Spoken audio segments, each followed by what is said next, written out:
Hi there, I hope you're well. This is Jim McFadyen.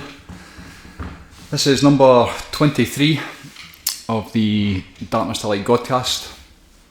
This one is called The Choice. Something that I have been very aware of now for a long time. I love the choice. Anybody that gets run about the work within the Vortex, run about me, when they start to learn the tools and the techniques, then often you'll hear me talking about the choice. And I think, particularly today, I just realised that the date is 9/11, which for anybody who's of a certain age will remember. What's that going back now? A lifetime ago. My boy was he was days old, so Sam was born on the 8th, and then a few days later, what happened over in New York with the World Trade Center.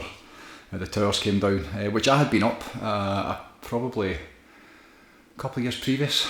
Was it a couple of years previous? Must have been a couple of years previous, maybe the year before. I remember being at the top of the towers, going up one of the towers, the one you were allowed up to the top of the observation deck, and seeing the planes kind of flying by.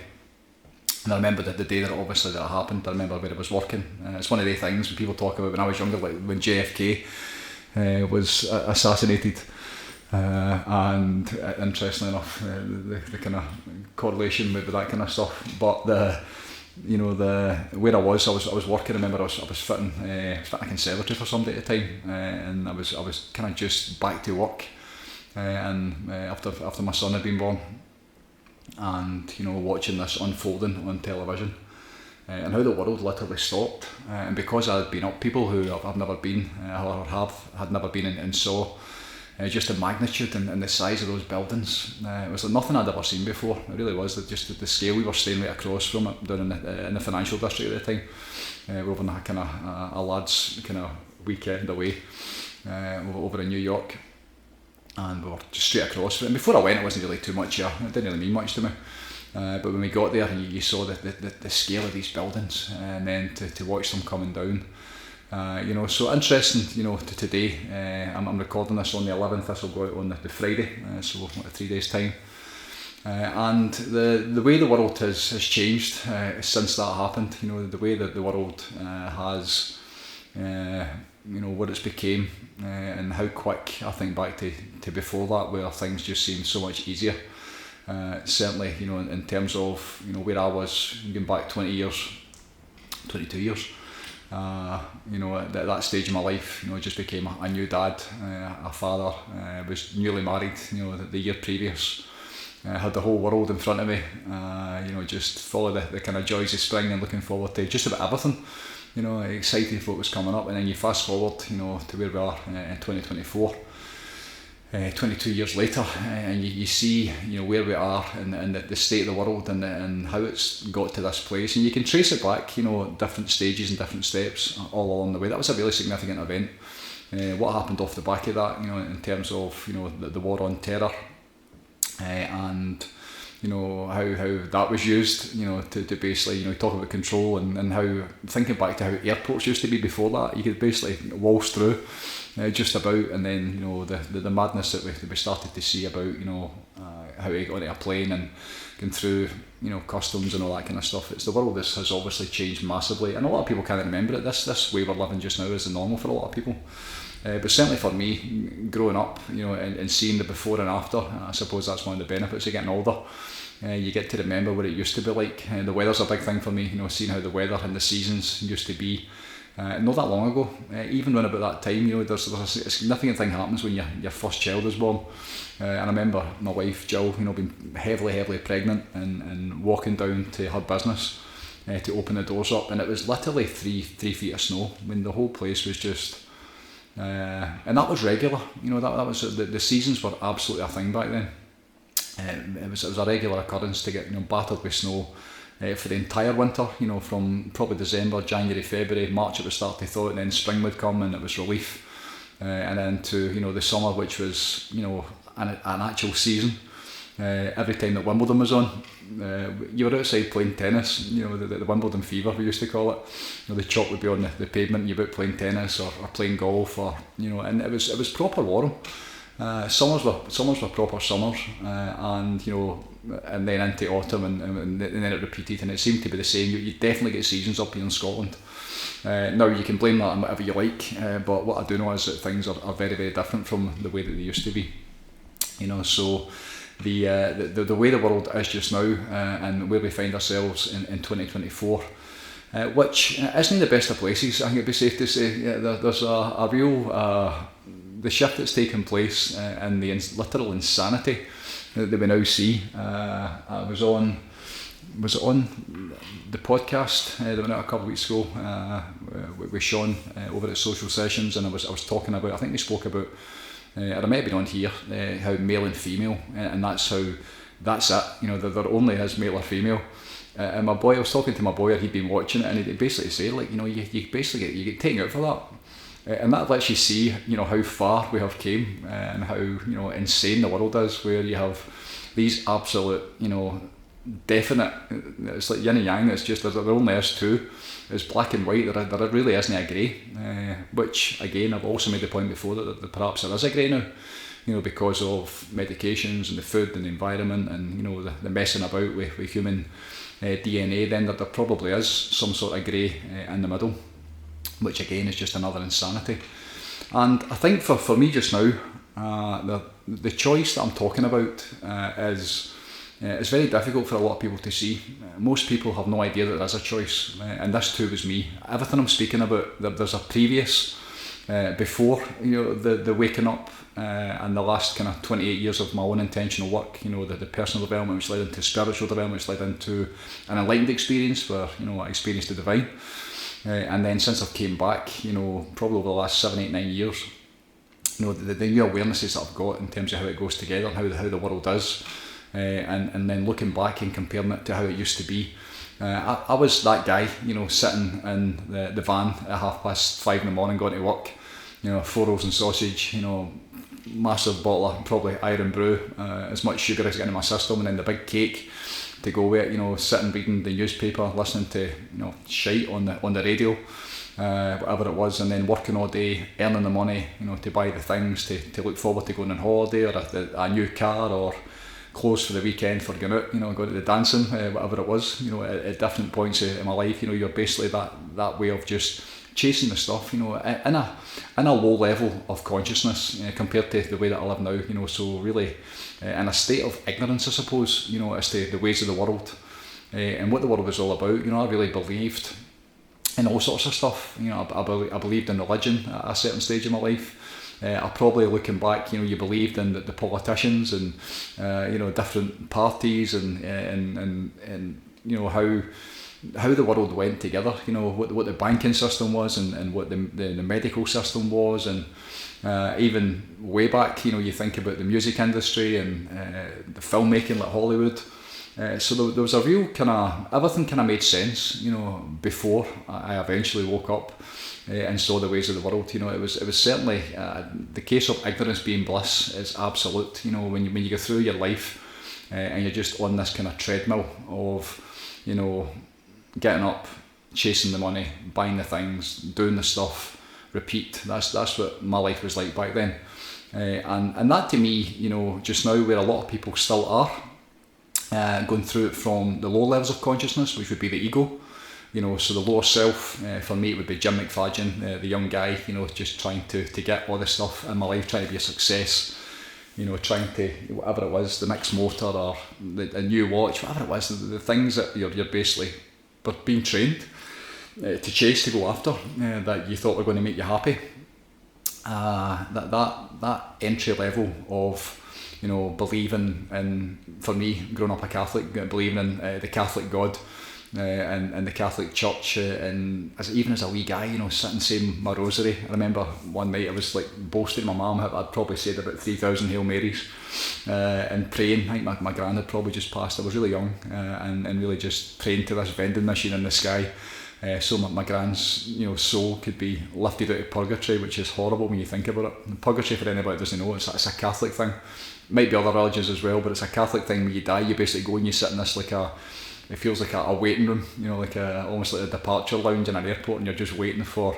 The way it worked, in my recollection, was the those who are on this earth would basically pray to God, for your soul to be released from purgatory, and then, experience heaven and go to heaven, which again, up in the clouds, and, whatever, I suppose your idea of heaven was, what you got to do when you died, which would be eternal life, and with God, and just everything was fantastic, nothing can ever go wrong. That's what heaven was. And then as I started to grow up and I started to see holes in all of it, I remember organised religion way back.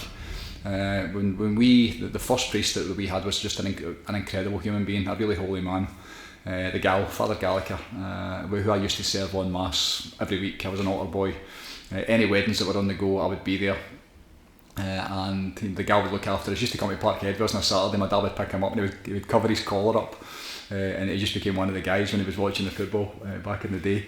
And I remember when he left, the next priest that came in, and by this time I was probably primary 6, primary 7, and it came in about Christmas time, and I remember kind of questioning, the kind of the intention with Christmas, and I was starting to see the commercialisation and Santa Claus and just wondering like what it was, and then Jesus and Jesus' birthday and how everything was supposed to be really good for this certain period of time, but then the rest of the year then it just went back to normal, but for this kind of period of whatever it was, he would basically go to mass on a Sunday and everybody's dressed up and everybody's happy and the presents and the toys and all that kind of stuff.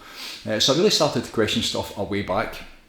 That was probably the start of my awakening experiences in this life. I talk often about being in bed when I was young and feeling this presence coming in, which later on revealed itself through really intense meditation over probably 17, 18 years, where it started to come back in again.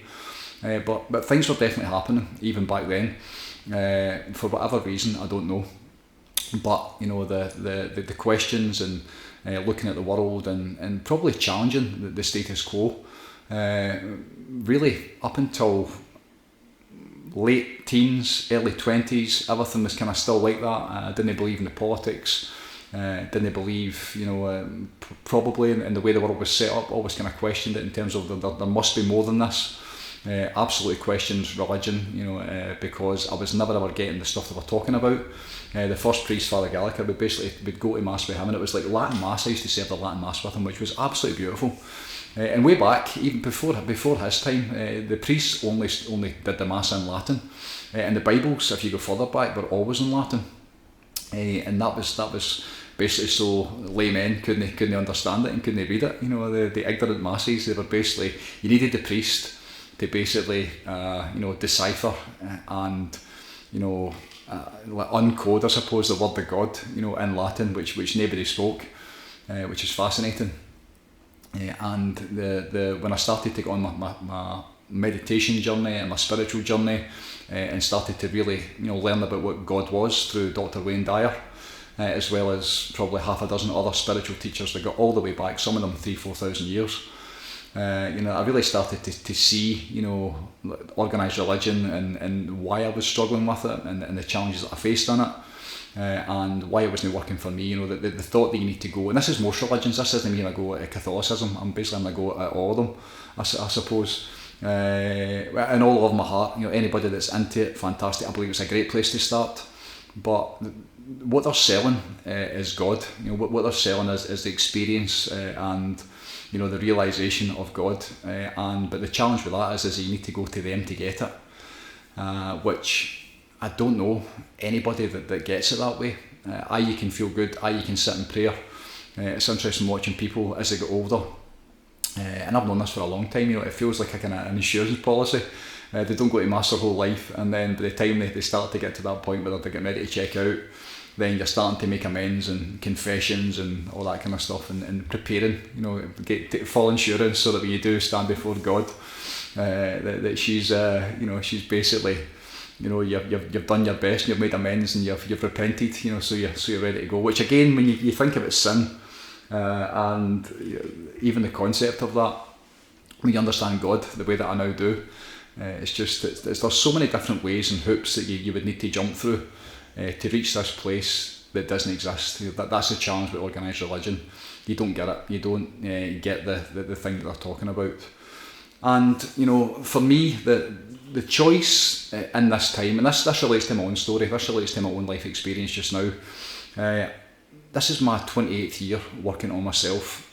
First 10 years healing myself with all the different stuff, all the challenges that I've been through prior to that. It's still ongoing. This morning I was in a lucid dream where I had the absolute honour of being with my mum again and spending some time with my mum. And it was one, I don't really dream that much, but it was one of the dreams that was real, and the questions and the interactions that I had with her, it was one of the best coaching sessions I've ever had. It was, my mum never really spoke that much when she was on this earth. She was quiet, a kind of peaceful warrior, only goodness, like an earth angel. And, you know, but some of the ways that she would help me was brutal, you know, because it was truth. She would just say to me like what had to be said, not what I wanted to hear, but the way that, like, I suppose, like real unconditional, like tough love, what I had to hear, so that I could then, you know, make the decision. She never ever told me you need to do this, but the options were like this is what it's all about. Again, it's a choice, and I had that experience during the night, 3 o'clock this morning, with my mum, and that's what came about. You know, this Godcast is what came off the back of that. You know, thinking about, you know, the choices that we have within this world. Which is really difficult for a lot of people. Most people don't have a choice. I've also spoke about, you know, when life used to happen to me and it was really bad and I was struggling, I was suffering, and I was in a terrible place when my life was on the line. I was really kind of in a dark place and suicidal, all that kind of stuff. But I didn't have any choices. You know, I was really locked in, low levels of ignorance and decimation and pain and suffering. At that point I didn't have a choice. But once I started to, you know, be lifted, first and foremost I was pulled out the hole, I was helped out the hole, and then once I started to get it for myself, I started to realise that the way that it actually goes together, and how the choice, you know, feeds into your life experience. We human beings are absolutely blessed with free will. We are, and that's a good thing and a bad thing. It's a blessing and a curse. I would say that the reason the world is the way it is just now is because of that exact thing, free will. We have the ability at any time, you know, to make any choice, and most people are basically going through making those choices based on like self-gratification, fulfilling like unconscious needs or desires. The 7 deadly sins, although I think there's more than 7 just now. There seems to be a lot more than 7 deadly sins. It's amazing the people that you see online, the snippets that just seem to appear. The amount of kind of just horribleness with sex and how, you know, normalised that has become, and especially young women, you know, just the filth, you know, that these reporters coming up and asking them just questions that are inappropriate, and how it's just normal, you know, and how the response is just like, it's like asking somebody if they want to go for a cup of tea, which is again another indication of where society is, something we need to change. But the way that the world and how it feels like an evolution in some ways, but it's also went back the way in so many different ways, and the way that, you know, society is on its knees, the way that people are struggling, you know, the way that there are so many people who are broken just now, and that's because of the way that they're going through, the way that I used to go through it, you know, just getting the stuff, buying the things, self-gratification, you know, take, use, get ready, and then what's next. That's the lower self. That would be the ego. That's the, you know, the Jim McFadyen. That's the kind of, before you have any other idea of what you're all about or who you really are or what you really are. The human beingness state of going through the world. That's where most people are just now, and that's really tricky, you know, because for a lot of people who are suffering just now, life is just happening to them. Life is absolutely happening to them, and it's getting worse and worse and worse, especially just now with the financial climate, which is terrifying. You know, the amount of businesses that are going bust, the amount of restaurants that are closing down, the high streets, the shops that are closing, you know, the banks, the amount of debt. If anybody could really see the amount of debt, even you just look at America, on the kind of the debt, there's a kind of a ticking clock that shows you all the debt that America's got and how fast it's accumulating. And you get to see the world is bust, you know, in terms of the reliance on the debt-based fiat system of, you know, the bankers borrowing you money, which they should be able to back up, but they can't. You know, so they're basically borrowing stuff that Disney, they're lending you stuff that doesn't exist. on the hope you're going to pay it back, and it gets to a certain point, especially since COVID, the amount of money that's been printed and pumped into the system just to keep it going. The way that props everything up, the entire system that we rely on, is based on the banking system, and based on, so much of it is based on the US dollar. Again, that's changed recently with the petrodollar. Anybody that knows anything about that. And for me, for years and years now, I've really felt that America was getting taken out, which is absolutely the case. The fact I've switched, and the petrodollar just means that any oil that was exchanged worldwide had to be exchanged in dollars. So that's why the dollar became the currency. That's why that's the strongest currency. And when you take that away, excuse me, I've been fighting a wee bit of a throat thing for the last couple of weeks. It's kind of gone now, but I can still feel a wee tiny bit. But when you take that away, and you see, the way the world is built upon it, and how it seems to be in free fall just now, along with the entire American society. You talk about a shit show, what's going on over there, and how it's beyond even, the kind of, back in the day, there'd be certain ways of living, certain ideologies and belief systems within human beings as to how you were raised and what you believed in, and it's gone way beyond that. It doesn't even matter anymore.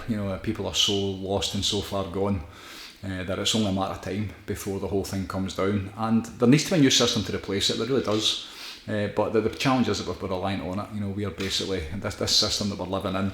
And the UK we're twinned with America. We've always stood beside them, which was probably good back in the day when you didn't know what was going on. And they were the superpower. They were the land of the free and the rich and the dollar and all that kind of stuff. And Britain, absolutely, the UK piggybacked on the back of that. There's no question about it. So when they fall, which will happen, then we, which is already happening. The UK and the state that it's in. It's a matter of time, before the whole thing comes crashing down, which I believe, is the reset that's required, so we can then build it on the other side. So to get through this world and all the challenges we're already facing, the amount of people that are in survival, the amount of people that are struggling, from their life experience, choose your poison, what is it? The traumas, the abuses, the environment that you're growing into, the stresses, the strains, the decimation, the heartbreak, the heartache. Whatever it is, whatever it is your story has been, there are so few people in this day and age that came through all of that unscathed. The environment is so toxic and so broken. Families are so broken, and mums and dads, and the way that we grew up, sitting on about the dinner table together with no TV on and communicating with each other, eating real food, a lot that was grown in the garden, proper food that actually made you healthy. The way that it is just now, the amount of times and the amount of people, predominantly probably young men, women as well, but mostly young men that come in and the challenges they face, and you can take it straight back to growing up with the base that their dad wasn't there, and the mum was working 2 or 3 jobs, and they were basically raising themselves. Which when you see the young team, there are a lot of them, and the way that they're going about the world and what they're doing, and it's a mob. It's an absolute mob. It's out of control, and how you get that back in the box once it's already out is obviously hugely challenging. But the entire kind of the fabric of society and the way society is set up, and things like just the family unit, the fact that isn't really there anymore. There's so many different areas that are basically putting fuel onto the fire of this kind of, it feels like a runaway train, the way society is just now, certainly in the Western world.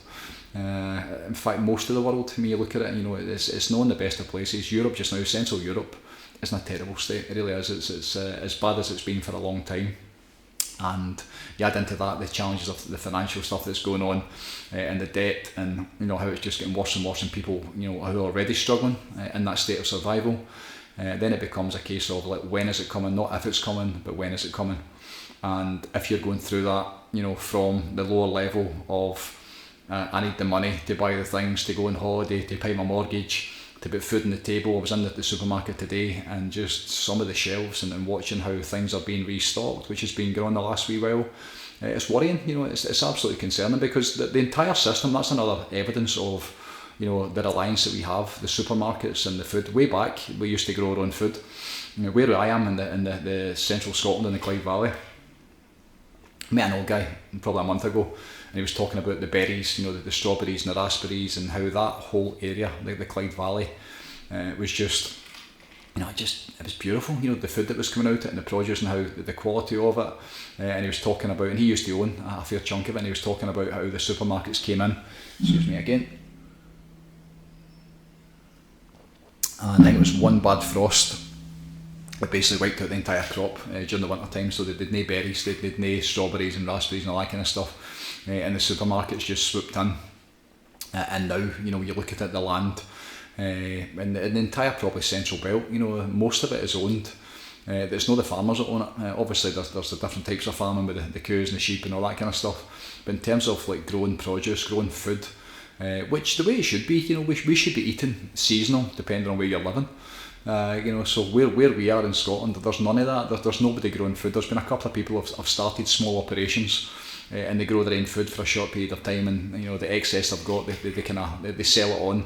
But in terms of that being the normal way of doing things, even like the local farmers market, which up until probably 2-3 years ago, every Monday at Lanark, quite a famous market, you could go up there, and it was fresh produce, from, and not all of it, in fact probably hardly any of it was from Scotland if I'm being honest, but it was fresh produce every single week. You can go up and you could evaluate it and grade it and choose all different types of, this is a nightmare, I'm sorry. You could choose all sorts of different fruits and veggies and stuff you don't get in the supermarket. And now when you go in, as I now go to 3 different supermarkets, to get different produce, depending on where the organic stuff is. But again, another indication of the system that we're reliant on. All the land is gone. The supermarkets and whoever owns all the land now is certainly not getting grown on. And that's because of the pressure of what it takes to produce, and I suppose the regulations and what they need to do with the food before it makes its way to your plate. You hear all the time with the farmers all over just now. The challenges that they face. Trying to stay in the business.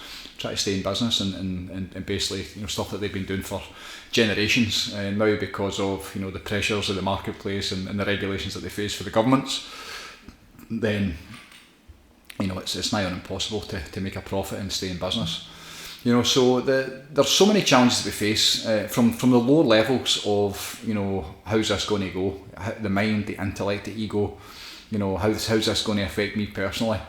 I remember a few years back, a really successful guy came out to see me, and I asked him, this is going back probably 5 or 6 years, and I remember asking him, cause he was looking for the spiritual stuff, and I said, there's going to come a time where they may well, drag your wife's Audi or your Range Rover up the street, because the entire system caves in. That's how long I've known that this was coming. I knew it had to come because of the amount of suffering that I saw. I mean, it gets to a certain point, which it really is just now, where the overwhelming, the majority is in bondage, is in lack, is in survival, where people are not well. Eventually, Zig Ziglar way back said, if we don't enable people or help mankind, you don't help your brother and your sister, eventually they will pull you down. It's like the drowning man. When you get 2 drowning men and you're trying to save the 2 of them at the same time, then there's only one way it's going to go, and the 3 of you go. So that's kind of where it is just now, where society on so many different levels is pulling down the way that it's meant to be, from how this life should be, which should be great, the resources that we have in terms of what's available to us, the natural resources, especially up here in Scotland. And to think you get into supermarkets and there's food shortages because the bananas that are coming from the other end of the world, or the tomatoes that are, when we have the ability to grow them here in this country but we don't. There are so many challenges that we face. So that's a really kind of black picture. Sorry to start with that, I didn't mean that. When I sit down to talk about this stuff, I hadn't even considered 9/11 or anything like that. It's one of my really good friends' birthday today. Andreas, happy birthday brother if you see this, he's over in Sweden just now.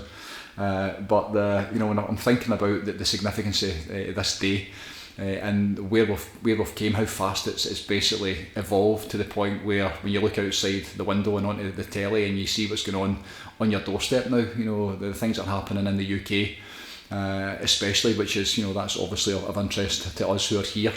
It's insanity, and it's not the best place to be. That would be the understatement of the day. So at that point, contrast pain and suffering. Abraham Hicks, one of my great teachers with the kind of The law of attraction, they're well known for, but in terms of a system of how things go together and how you reach that place of feeling good every single day, Abraham Hicks, there's few like them. They're still going strong, I do believe, coming through Esther. It's channeled information that comes through. Sounds mental, sounds like rainbows and unicorns, but when you're in the presence of Esther, you listen to her the amount of times that I have over the years. It's been a long time now, but back in the day, thousands of hours, and this stream of information coming through, and whatever it is and wherever it comes from, what I do know is if we follow the principles of it, and adhere to the rules that they talk about and the way of living they talk about, and using your guidance system, your heart and your feelings and your soul to navigate your way through this world, then the world will be a different place. And one of the things that they say is that contrast is a great thing. I remember one of my teachers asking me a long time ago, are you enjoying the contrast yet? And I felt like hooking him. In fact, it's the first line in my book, the first book, Darkness to Light, where I basically, he asked me that question, are you enjoying the contrast yet? And I didn't know what he meant, because at the time I was really suffering, I was struggling. Life was absolutely happening to me. I was under pressure in all sorts of ways at the time. And I'd been running about the work, the Abraham Hicks stuff through him. He gave me, I listened to them way back, but really didn't quite get them, wasn't ready for them. And he'd really kind of had this profound teachings and lessons and realizations from the work of Abraham, and he was trying to basically, without giving it to me, like saying this is the stuff you should be looking into because of the path you're on. And one of the things is contrast. Contrast is a great thing. It's a fantastic thing. It's the ability, when you have this free will that we human beings have, if it isn't working for you, if it's not going well, then at any point you can actually stop and go in a different direction. Which can be really difficult, especially human beings, and I'm thinking now about addiction and the people that I deal with every single day in terms of addiction. I'm an addict myself. I've been an addict my whole life, good and bad. At this time, just now, I've got some really good addictions in my life. I've got no negative addictions. Maybe one or two kind of wee ones that kind of help me get through the day sometimes. But most of the time, 99.9% of my life now, I'm in the good addictions. It's full God, as the last Godcast talked about. It's that choice for me at this stage, because of the work that I've done and being in those lower levels of the ego, and how it almost cost me my life. Once you transition through that and you start to get on about this work, you start to see contrast, pain and suffering as like an invaluable gift, because what will happen is you'll start to feel the feelings within you that this isn't the way that it's meant to be. It's out of alignment with how you're supposed to feel. And for me now, the minute I had a coffee yesterday, that's one of the addictions, that I can take or leave. It doesn't really bother me. I grew up with Italian friends way back, so I've got coffee presses for like 30 years ago, like probably what age did I start drinking coffee? 18, 19, 20 probably. The old Italian presses and grinding the beans in the process, and when I was working hard, I would have one coffee a day, a tiny wee beautiful espresso. You can feel me starting to light up thinking about it. And then for years and years, when I was going to work, I'd have one coffee in the morning time, and that was really it. It would affect me a lot, too much, to the point where I'd have one at 5:30, 6 in the morning, and then after grafting all day and not my panning, at night time I would still be switched on. Again, that's because of the vaccine damage, I do believe. My hyper-stimulated immune system, the thing that really switches me on, that switched me on, any stimulants within that, just takes me to another level where it's my nervous system, the sympathetic drive, the fight and flight is so switched on that even having one coffee at that time in the morning would really affect me. So for years and years I've had this kind of dance with coffee. I try and stay away from the big chain stuff. I'd always have my own beans, normally roasted and picked to the right way, which is really important, so you don't get all the mould and all that kind of stuff. But it's a real kind of a pleasure for me. It's an interesting addiction because I can take it or leave it. I can actually, I can go for months where it doesn't even bother me, and then I'll have one, and then that might be me for the next 2 or 3 weeks. I'll have one every single day. Then it affects me too much. I'm not sleeping, which means I'm not resting or recovering. It affects my meditation the next morning, because I'm basically been up half the night a lot of the time. And contrast the pain I'm experiencing within my life, then it'll get to a point where you're like, okay, you've now got a choice. I have the ability now to do something about this, and I basically just stop it there and then. There are other addictions that haven't been as easy over the years, that are more difficult to give up. Food is one of them. Absolutely processed sugar would be one over the past. Most of my sugar, almost all of it now, comes from fructose. The body absolutely needs sugar, the brain needs sugar. You don't get fat by eating sugar, you get fat by eating fat. I have like almost zero fat on me because I don't eat fat. But sugar is something that absolutely my body needs it, our body needs it. This morning I had my breakfast smoothie with 8 bananas in it, so there's 800 calories, like kilojoules of energy, that is pure fructose, pure sugar. And then we add into that the functional intentional breath, that becomes the engine getting stoked with the correct clean energy as far as I see it, and the way that I've experienced it in my own life.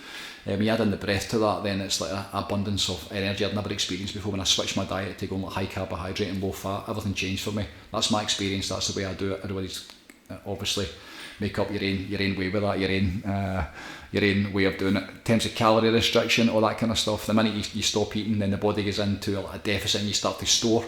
The body will basically slow down the metabolism and store the fat. So anybody that's wanting to lose weight, for me, I eat more than anybody. I have done, especially when I was training 25 to 30 hours a week at one point. And the high, like the rices and the pastas and the carbohydrates. And then when I added in the cold exposure as well, you want to burn fat and get fat off you. There's nothing like cold exposure, in terms of how that basically burns the fat from the inside out, using it as a fuel. So I'm gonna have off topic a wee bit, which is all part of it. But the kind of the way that we're going through this world, the challenge that we face, the sickness that's out there, the dis-ease that's in the world, which is everywhere. For a long time, I saw that coming. I could see the challenges that we're going to face, and especially from the lower levels of consciousness, especially from the zoo, I would call it, the survival, just going out in the jungle and fighting every day and battering things to get what you need for yourself. That's the way that it's been up to this point. That's what capitalism is, survival of the fittest. Or the most intelligent or the sneakiest, it seems to be a lot of the time. Certainly you look at the banking system, it's survival of the sneakiest, and the ones that have got the real money. A lot of it's done by sneakery and trickery and all that kind of stuff. But this new way of living that's certainly here just now, and I'm talking about the other side of that ignorance, which would be awareness and waking up, so from the darkness of the lower levels and just going through this life, of everything I've just spoke about. But this process, this program, these ways that I'm teaching, it's all about waking up and seeing and having the ability to do things in a different way. And once you go through, this work, then, it starts off with the reconnection back to the self, back into you, back into your heart, back into your soul, the realisation of who you really are, and that's divine. There's no question about it. That's a fact. We are divine. We are divine in nature. We come from the divine. Some people call it God. So many connotations that word. I really kind of struggle to use it. God to me is a field of consciousness. It's goodness. It's light. It's answers. It's solutions. It's the way that it's meant to be. It's the intelligence that keeps everything in harmony and coherence. I believe that everything comes through it. I believe that we come through it. I believe that we carry it inside of us. The source that we came from. That we absolutely go back to once this life experience is over. But as I often say, you don't need to die to get it. As I didn't, through 17, 18 years of intentional devotional practices every single day, with a singular intention to become enlightened. That was my plan. I wanted to become enlightened. I wanted to see what Wayne Dyer was talking about, and I think he got it. I really do. He used to speak about it. He used a lot of examples. The teachers he would speak about, whether it was Rumi or a lot of the yogis he used to talk about, and St. Francis was a great teacher, a Wayne Dyer. I've actually got one of the books of St. Francis. I don't know if it's here, the Kastantzakis, The Life of St. Francis, which I read a long time ago, and just immersed myself in that book. Nico Kastantzakis was voted the number one author.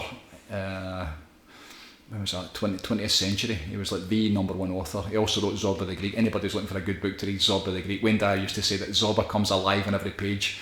He also said that if you want to understand what self-realisation is, then go and read Zorba. And I did. I've read it many, many times. Zorba was a great teacher for me, but also the book St. Francis, where St. Francis would talk about, being in as a spiritual man, just going about like travelling the countryside as a beggar, just working for God, a soldier for God, and the way Kastantzakis captured, St. Francis's life, and some of the stories, St. Francis, he talks about, Wayne Dyer actually spoke about how St. Francis stood before the Pope, and offered to walk into the fires, so whatever, this inferno. And he knew that everything was going to be okay because that God was with him, that because the divinity was in him, and how the Pope wouldn't do it, his belief system and the Catholic Church, and how he was very separate from all of that. But the wave of inspiration that's coming through just now, the wave of light that's coming through just now, for me, I've known that it's coming for a long time, and I suppose the intention with the work that I'm doing is simply to reconnect people back to that. What I got on my own journey, what I learned on my own journey, and the way that I'm now passing it on through this programme that I teach within the Vortex, and the evidence that I'm now seeing every single day. This morning, 5:30, every single morning, 7 days a week. It's been 4 months I've been doing it. It used to be 6 days a week. I was live 6 days a week, and it would be based on, primarily kind of breath work to begin with, probably half an hour of breathing, and would finish off with half an hour of meditation. And even try to get people out of their bed. And for me, I had to put the time back. I had to make it later at 5:30, because at that time for me, I was up at, for me, the last 20 years have been 3:30 every morning. Never had to set the alarm, just got up, and basically the intention was to reconnect with the divine. To become enlightened was the plan, and I got it. I experienced the divinity that was in me. I became it, and it became me. I got it all. It was absolutely fantastic. And it's absolutely that experience, that one experience, which happened a few times, has absolutely shaped, the part of the journey that I'm on just now. Of course it has. You go through a quantum shift in your own consciousness, and you see things from a completely different perspective. You see through the veil, and then you dance through the veil, and then you become the veil and everything else that's run about it. You become all. That's what real enlightenment is, the discovery of the divinity that's inside all of us, and the connections that took place because of that, the awarenesses that you see from that new level. Then, now the work and the way and the bridges that I'm providing, which, the people now that are jumping out of their bed, this morning I went on, and they're in for 3 o'clock in the morning now, so there's a waiting room where people are basically sitting in silent meditation together. There was 9 this morning when I went on. I was up for really early, after having that just incredible experience with my mum, and the teachings of that. I sat in here for a couple of hours early before the meditation started, and I've never cried this hard in a long time. It was just beautiful, just tears of relief and tears of joy and tears of gratitude, because I know that she's still there. I can feel her still standing beside me and trying to help me any way that she can. But when I turned on the computer, it was probably 5:20 this morning, and I could see everybody sitting.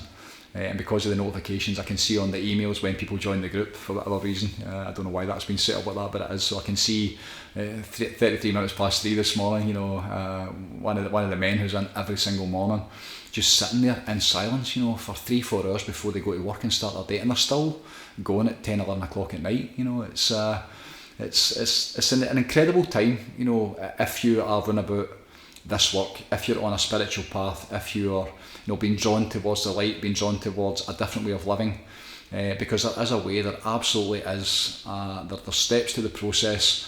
One of the questions I'm getting asked all the time, because people are searching, people are lost, people are broken, people are looking for answers, and if you go online, or you go to the local life coach, or you go to the local cold water group, which is great, I mean, all the love, but when you quickly get to see, it's probably because of the level of consciousness of a lot of the teachers, but it's just like basic practices, and a lot of them are really, really good. A lot of the modalities within the kind of self-help and holistic practices are really, really good, but there needs to be more, I do believe, in this time. And for me, the ultimate way and the ultimate solution is, to get on about the meditation, to be in silence, to seek, union and coherence with God.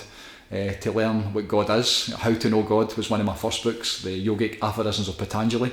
Wayne Dyer spoke about it, and I went and bought it, and I remember getting it and thinking, what is this? Patanjali being, that's where yoga came through, was Patanjali. And yoga meaning union with God, yoke, to experience the divinity that's inside every single one of us. As above, so below, kingdom of God is within you, be still and know that I am God. That's all the same stuff. That's what yoga is, and I saw a yogi online last week talking about cold exposure, and really pretty lassie, and she's been here a couple of times, and I remember asking her, like, what was your meditation practice like a 20-year Ashtanga yogi, what's your meditation practice like? And she didn't have a meditation practice. She didn't know what, like, she was just doing the moves. And the purpose of yoga is to experience the divinity, it's to experience union with God. That's what it's all about. And the difficulty is for even anybody who is looking, anybody that's searching, is where do you go? Because there are so few teachers that can actually provide, the stepping stones as to the bit that I feel you need to get to. I was talking about Sadhguru, who was a great teacher of mine. He really was, on Sean's podcast a couple of weeks ago. And Sean had some insights and some experience with Sadhguru's work. And I've got a few really close friends that have been through the inner engineering programme and all that kind of stuff. And there is absolutely a path within that. The challenge for me with that kind of stuff is it's in India. If you're Indian and that's your heritage, then I think that's probably a really valuable path. But the challenge I have with that, as well as a lot of other different teachers, is Sadhguru can sit and talk about, all the stuff that he gets. He talks about being stoned with God. Just you can see his eyes. He's just in this state of bliss all the time, like drunken God is the way that he would describe it. But in terms of how the layman coming in with any level of consciousness, how they would get what he's got, and how you enable, that massive shift in consciousness for normal people. To get that, that's one of the challenges that I struggle with, in terms of where do you go, how do you get this thing that fixes everything that it touches, what are the stepping stones to get to that? And that's where I believe that this programme is different. That's where I believe the work and how I've been able to put it together over these last 20 years is very different from anything that's out there. I really do. And the evidence of that is what people are getting. The evidence of that is, when you see not just the kind of the comments back and forth within our private programme group, but also people are now starting to verbalise it. People are talking about their enlightened experiences. The ceremony retreat, which I'll talk about a wee bit before the end, next one's in November time. We had one a few weeks ago, and out of 11 people that went through the ceremony, and the ceremony is a reconnection back to the self. That's a ceremony. We do all sorts of stuff to enable that, between the breath work and the relaxation and the meditation, which is a huge part of it, obviously. The cold exposure, Mother Nature, there's a wee bit of plant medicine involved in it as well. But the ceremony is a reconnection. It's all these tools to enable to basically transcend you and to reconnect back into yourself, back into your heart, back into your soul. And what came back for that, out of the 11 that went through the ceremony, I would say there's probably 6 or 7 that are now, in their words, they experienced the divine. And then watching when they've came back, I talk about Castaneda and one of the quotes, again, Wayne Dyer, the numbing effects of daily awareness. When you come back, when I had man-like experience, when you come back to reality, it's like, holy fuck, what is it? Like, how do you even manage to get your way through this? It's so difficult. When you can see the ignorance and the clowns in the circus, the C word, the clowns, and the circus, the C word, 2 C words. When you see the low levels and how the world and just the way that it goes together, and the deadly sins and the horribleness, just the animalistic behaviours, almost all just now, it's really, really challenging. But again, we need to see how bad it is so we can fix it. So once you get on the programme, once you start to go through the tools and the techniques and through direct experience, I say that I teach 3 pillars. The 3 pillars that I teach are the power of awareness, the power of intention, and then the power of alignment. Now, it's all about awareness. A great book called The Power of Awareness through Neville Goddard. It's a tiny, wee skinny book that will take you months to read, because the language in it is so profound, and the level of information in terms of consciousness. Goddard goes back to probably the 40s or the 50s, 1940s, 1950s, I believe it came out.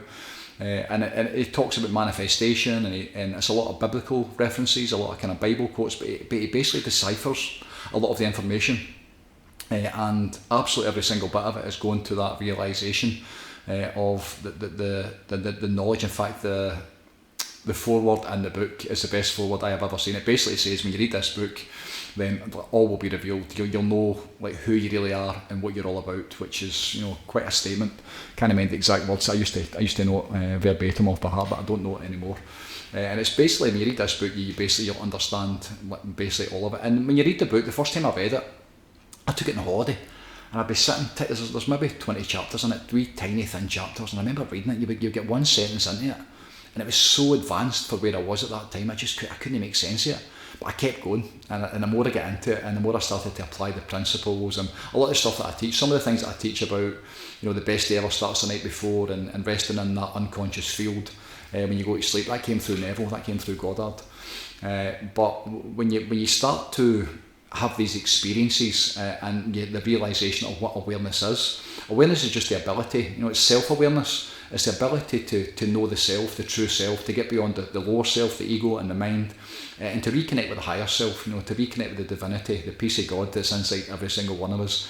That would be awareness. A quantum shift in consciousness would be a massive shift in awareness, as I experienced in meditation after all the years. That's what people are getting after the ceremony retreat, absolutely. And the meditations in the morning time, absolutely. They're seeing things from the spiritual perspective. And what happens at that point is, once you have the awareness, then you've got the ability to do things in a different way. So the contrast is the pain and the suffering. But once you have a different way, or a different perspective, or a different take on things, a different option to do it in a different way. And when you've got the suffering that it isn't working that way, most people don't have that. So the start of a time would be awareness. Once you have the awareness, then it moves on to the second pillar, which is all about intention. The power of intention, which is, again, there's a book there. There it is, Wayne Dyer, The Power of Intention. That's actually that's a signed copy for Dr. Wayne Dyer that I've had for a long time. I got that in Glasgow when I met him in Glasgow for the second time. I met him. I was blessed to be in his presence and get a photograph taken with him. Just my spiritual teacher. I had the opportunity to be with him one-on-one. Middle of the night, I was called out of bed when he was here in Glasgow, and it was like probably 2 a.m, and I was just yanked out of bed, and I was going to see him the next day. So I was like, he would be my teacher. I'd met him in London probably 10 years previous, but this is going back 20 years. He did a book tour over here, and in Glasgow he's doing a Hay House presentation, and I was basically yanked out of bed, and my heart was racing, and I could just feel him. I could feel his presence. I was going to Glasgow that morning to sign up for a 2-day event with the Hay House, Louise Hay, and there was loads of great teachers that day on the bill. But Wayne Dyer was going to be talking, and I knew it. I just knew that if I went and got up out of my bed and drove into Glasgow, I would have met him and I'd have spent time with him. And I didn't go. Talk about the things you regret. He used to say that you regret the things you don't do, and I knew at the time I was going to regret it. I didn't realise how much, because about probably 7 or 8 hours later, when I'm sitting in Glasgow in that auditorium, I think it was the Armadillo at the time, and he was talking about how he was called out of bed that morning, and he sat at the side of the Clyde outside his hotel, and he sat in meditation in silence with the Clyde, and I was just like, oh my God, I should have been there. I would talk about missing an opportunity. I would give my right arm to go back and have that chance to go and sit with him and meditate with him in person. How even though I feel him all the time. And when I'm talking about him, the stuff that I learned, it seems to be I learned all the stuff, all the cassettes and the books over all the years, so I could basically still allow his work to come through. I always give credit to anybody I've picked up stuff off. I always give credit, but the opportunity to be with him at that time, and you talk about regrets, and the power of intention, he talks about, there's a great quote on that by Castaneda, how intention's an actual thing, how sorcerers, those who live of the source, they talk about this field of invisible intelligence that the sorcerers would call intent. And to me, I intend, once you have the awareness, then it's on to intention. I intend is so important. So many people are like, we'll see how it goes, and I might, or I'll try, but there's something about it is like, when I now say I intend, it's already done. Here is what's happening. This is my intention. I'm bringing this intention to this field, and here's what's happening. And every single time that I do that, I intend something strongly enough, then it always kind of makes its way into the world, and I always see it through every single time without fail. And then awareness, intention, and then the third pillar would be to be in alignment. That's the 3 real kind of the pillars that I teach within this entire the program, the system. And alignment just means to be in alignment with God. That's it. As above, so below. To be in the flow, to be in spirit, to be inspired. To know who you are. To experience the reality beyond the head and the intellect and the mind, and to know the true self, the authentic self, that version of you that we carry, somewhere in here, this divine presence up in the soul. To be in alignment. Once you have the awareness and the intention, then it's all about alignment. To be in spirit, to be inspired, to be in the flow state at all times. Because to be in that place, to be in that way, then everything gets better. There's no question about it. And then the choice becomes dead simple. This is where the choice comes in it. The choice is dead simple. I had a coffee yesterday, as I said, and I felt terrible. I'd been up the night before and I hadn't slept well, and I was a wee bit kind of grumpy, and I was tired, and this throat was still kind of kicking up a wee bit. And I had a really busy day yesterday. Sunday night, Sunday morning was my boy's birthday, so 5:30 Sunday morning, we were out Sunday night. I actually had a pint of Guinness on Sunday night with my boy. First time I've sat in a pub together. He wanted to go for a pint for his birthday, and my daughter was coming back for her travels. So Sunday was a great day. We sat at, I used to love Guinness, and we sat at, I had 1 pint of Guinness, which was beautiful. I absolutely loved it. No desire to go and do it again anytime soon, but just sitting with my boy. It was cut short because my daughter's train arrived early. But sitting in one of the old kind of whiskey pubs in Glasgow, sitting having 1 pint of Guinness with my boy, and it was just nice, just being together. But I absolutely felt the kind of hangover the next morning, the Monday morning, 5:30 Monday morning. Then boys' club was Monday night. Never get finished in here about 11 o'clock Monday night. Then Tuesday morning, I'm up and I'm like 5:30 again, and I really was empty on Tuesday morning. It's been 7 days a week for that long now. I am absolutely needing a break. I am absolutely needing a holiday. I'm needing to go and tend to myself and look after myself because of how much I've gave away this year. There's no question about it. So by the time Tuesday morning came and the day that I had lined up yesterday, then the coffee was calling, and I had the choice. I knew how it was going to play out because I didn't feel good. I believe you should only ever do that kind of stuff when you're feeling really good. Abraham Hicks says if it's not a hell yes, it's a hell no. So if it's really calling you and it's like let's go and do it, then get into it. If it isn't a complete hell yes and it's not like I absolutely let's go, as it wasn't me yesterday morning, it was a kind of I need this more than I want it because of the energy that's required. And as soon as I had it, as soon as it was in my system, I could feel my adrenals. It was the last thing I needed. And then it went from bad to worse. I got a notification on my phone to go to the dentist, which was an hour away. It's in Glasgow. I had an hour and 1 minute to get there. When I realised it was actually happening, I thought the appointment was today. This was yesterday this happened. So I went to the dentist, which didn't go too well. I'm needing a couple of fillings. I really don't like whatever they chisels and like sharp implements they're using to dig about your teeth. I have a dental trauma way back, and I'm blessed. My dentist, Mr. Stuart Wright up in Oban, holistic. I think he's the only holistic dentist in the UK. He's no longer in Glasgow. He's based in Oban now, so he does all my dental work. But I go in for checkups and that dental hygienist, that kind of stuff. So the dentist was a wee bit of a plane crash. They tried to basically send me away and come back because the appointment with the first one with the dentist had overrun the checkup, and it was one of the things.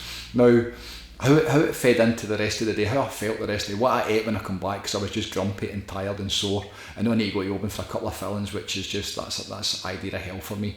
And the next time I go to the dental hygienist, she's booked me in for a 45-minute appointment, which again, she's just in there with a chisel and a hammer. My gums are so sensitive. I know I sound like a big woman when I say that, but my gums are so sensitive. So anything like that just gives me the fear because of childhood trauma. I got a tooth out when I was young, and it just, talk about trauma. But when I came back, I jumped in and I bought the wrong things in one of the farmers markets on the way back, down at the Overton, the Clyde farm. Soda scones, which I never ever eat because of how they make me feel. But I came back and I had that and just ate too much, and then I was grumpy with my wife, and just I was completely out of alignment. I didn't feel good. I really didn't feel good at all. Really suffering, really struggling. My stomach, I could feel my liver. My kidneys were acting up.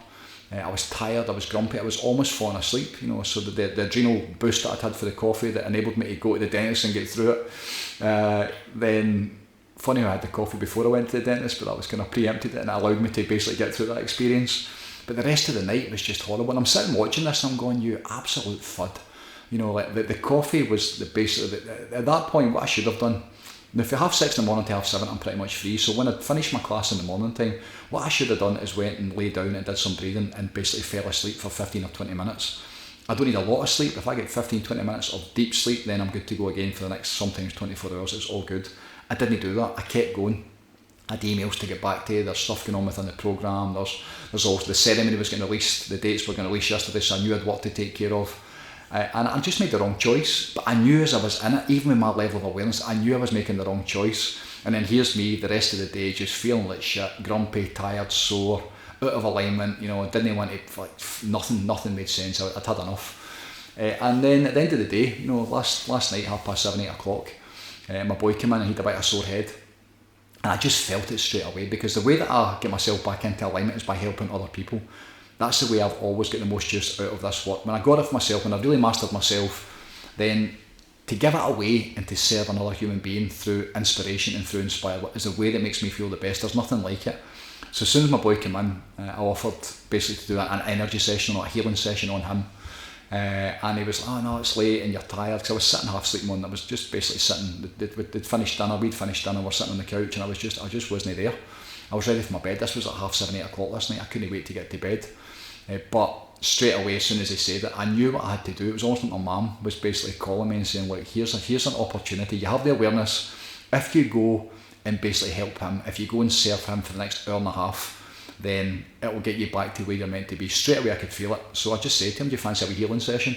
Come downstairs to the vortex, set up the bed, and inside about 30 seconds, the minute I put my hands on his shoulders, and the minute I reconnected back into him, the minute it became about him and it wasn't about me, and through the process which I was trained in angelic Reiki, I was trained in Shui Reiki. Now for me, my healing work, I call it healing with intention. The intention is to connect to God, and then God comes through everybody, and everybody gets a blessing. That's the way that it works. That's the easiest way that I can explain it. The minute I put my hands on him, and it became about him, and I could feel the goodness that was in him, and I could feel where he was. It took the attention from me, and instantly I went straight back to normal again. I get straight back into alignment. The power came through me. The benefits he got, it lasted about an hour of the session. He was sleeping inside 2 minutes. I was in a state of bliss, just absolute bliss. So the right choice that I made was to listen to my intuition, was to listen to my guidance system, and then to follow that. The amount of times, like the Wayne Dyer story, when you listen, you hear it and you don't listen to it and you go on a different path and you regret it for the rest of your life. At this point I was like, I knew what I had to do. Was basically to help another human being, and because it's my boy and the goodness is in him, and just being with him, 22 years old, bigger than me, a man, having my hand in his heart, feeling his heart, feeling the divine presence and the goodness is in him, and him being open to it, and then us connecting on that level, instantly I was back to where I had to be. And then off the back of that, one of the lads put a joke on the group last night about, back in the day, back in Hartwood, the table tennis champion in Hartwood, and I can't mind the context of the joke, but I basically says to him, like, thanks very much for the dreams I'm now going to get, making reference to like the mental hospital and chained to the bed and all that kind of stuff. And I've dealt with all that stuff. It was funny at the time, but then the way that joke came through, and then 4 or 5 hours later, the direct experience of being with my mum again, I can feel myself almost like filling up the now, because it was so beautiful, just being with my mum, like proper being with her. And then the couple of things that she said to me, basically, get your shit together, what you doing, there's work to be done, the world's on the line, come on, there's go and get it, or don't, that's a choice, to do it or not to do it, that's a choice. As Yoda would say, there is no try, either do or do not do. What a choice. And when there's so much at stake just now, this is why the last Godcast, Full God, it's really difficult for me to be at that level all the time. That's why the coffee and slipping and eating the wrong things and doing what I need to do for gym at certain points, just to get away from it, because the work is too much. It takes too much out of me sometimes. It becomes, it's almost when spirit's coming through you the way that it does, and you're serving and you're responding and you're reacting and you're trying to help people, which is always the intention, it can take a lot out of you. So the dream, the experience last night, my mum in here this morning, everything from that singular intention to just to go and put the attention and the focus into somebody else, my boy, with that healing session, how things get back into alignment very quickly. And then since then, I have been absolutely flying. When I finished the class this morning, I was still burst, hadn't slept for a couple of days really properly, so I had about an hour and a half this morning. I've now brought the healing bed behind the camera. I've now got my healing bed in here for energy work, and energy work for myself. Because it's very important to realise like who's trying to help just now, the beings of divine light, which sounds mental, I know how that sounds, but there you go. There's so many like light workers in this world just now. I'm surrounded by goodness. I am surrounded with beings of pure intention. Within the programme, there's probably under 100 members in the programme just now, but the ones that are in it every single day, the goodness that's in them, their intention to get on about this mission, their intention to help, the wave of possibilities just over the last couple of weeks, by people basically saying to me, how can we help? What can we do to take this to the world? I can't tell you how good it feels to no longer be standing on my own, because the world is in bondage, the world is broken just now. So many people are suffering, so many people are decimated to the point of no one to go forward, no one to go on. Things like suicidal and people taking their own lives, and the carnage that leaves behind, and we need to break the chains on all fronts. We need to make it better on all fronts. So the pain and suffering we've got just now, we have the ability, once you understand how this goes together, once your consciousness shifts to a certain level, we have the absolute ability to do it in a different way. From darkness to light, that's what it's all about. That's why my first book is called Darkness to Light. The darkness that I was in, the ego that almost cost me my life, and then to be standing in the light of the divine as a soldier for God. I love that. Like, we're here for the light, we're here for the goodness, we're here to make it better, we're here to fix it, because they're not going to do it. Who's going to do it for you? The politicians, or who else is going to? We need to do it. So it's normal people, it's normal human beings that need to stand up and say, aye, okay, but enough's enough, we need to do it in a different way. Before it's too late, and it might already be too late. That's the thing. We could be looking at wars at levels that have never been seen before. Which again, that might be part of the divine plan. To the proper reset, so we can then rebuild it on the other side.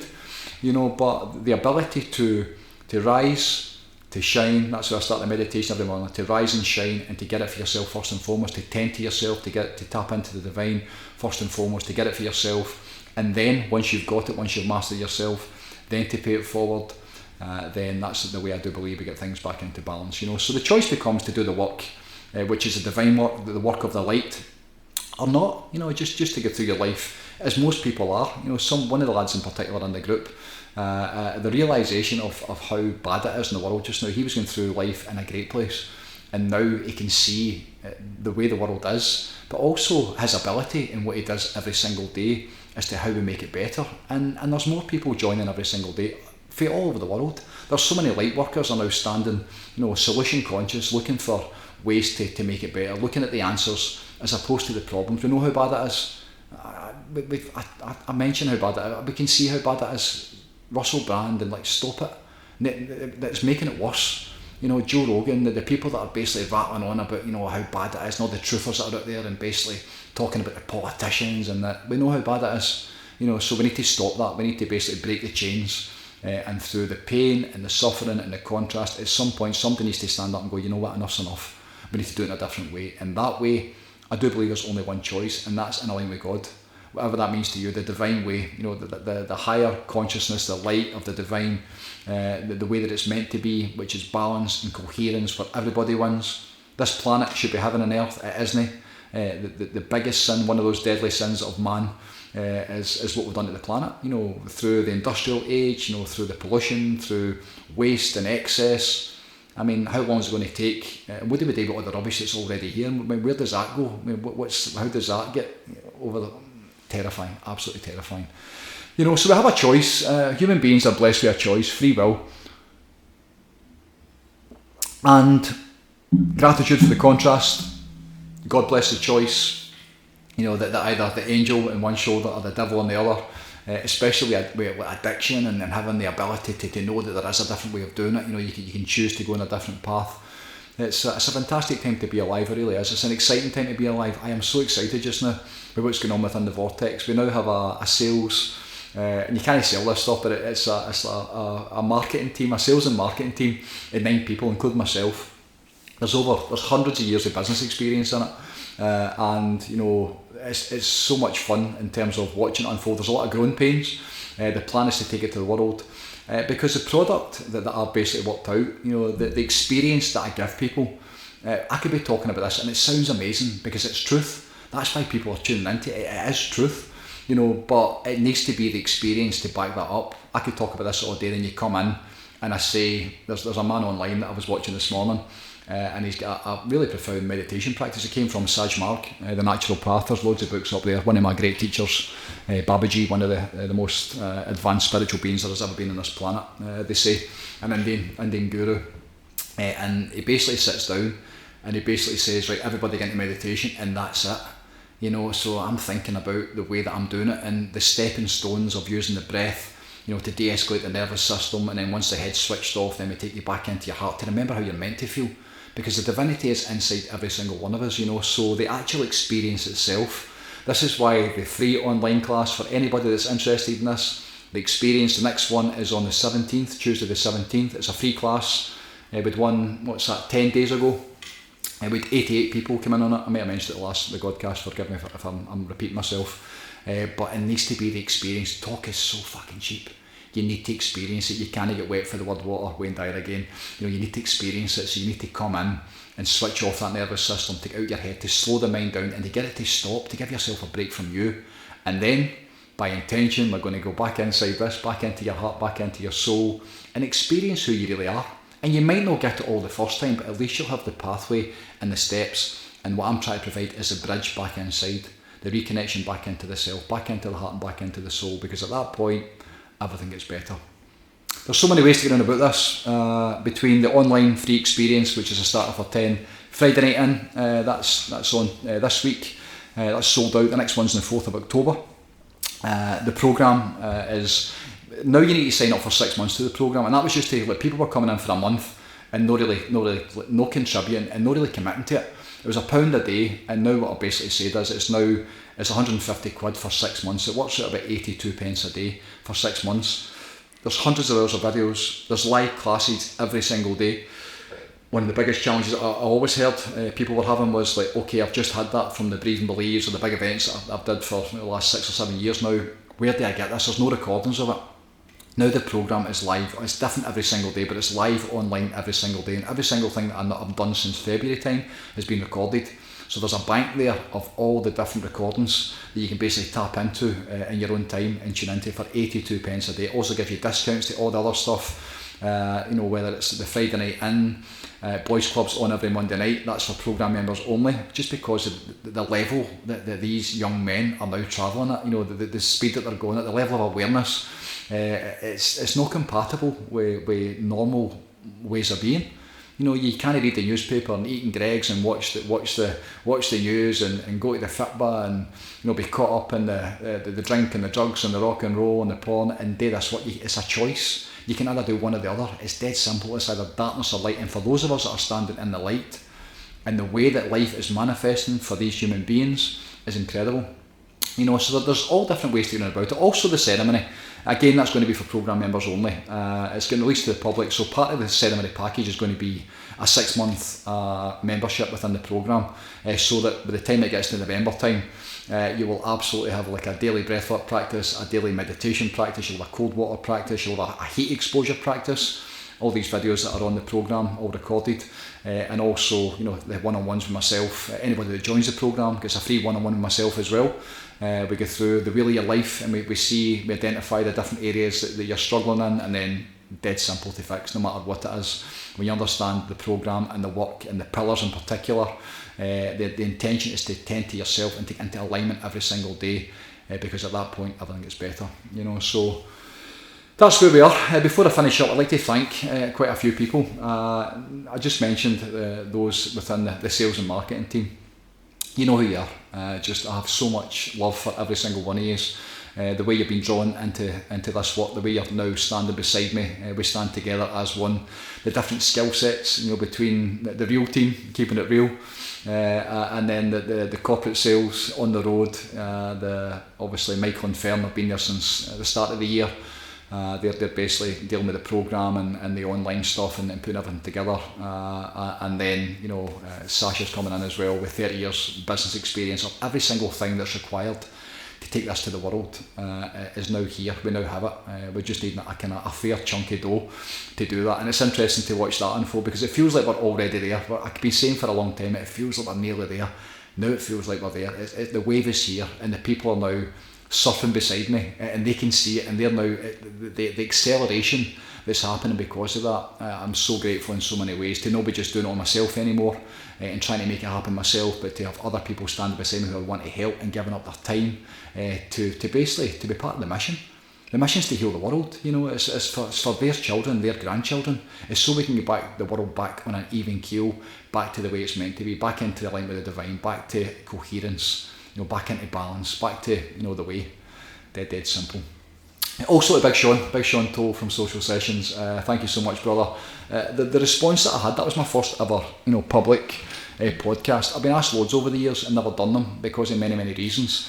The way that basically I got through it, I think I was just ready. The time was right to do it. But the response that I've had, the amount of people, there's not been a lot of them. Again, Sean at the time was like, I'm interested to see how this goes because of people are into the kind of glorification of all the stuff that stimulates, the crime and the dark side of the force, whereas this stuff, the answers, the solutions, the inspiration, a lot of people can't hear it. I get that, but there's been enough people, there's been enough response, there's been the feedback that I've had in terms of people wanting to, there's been 2 or 3 have just come up and just signed up for the programme, just on the back of listening to the podcast, and that's something I'm going to be doing more of. We're actively speaking to a couple of different channels just now to see, if I can get on, when I can get on, because this message, that isn't mine.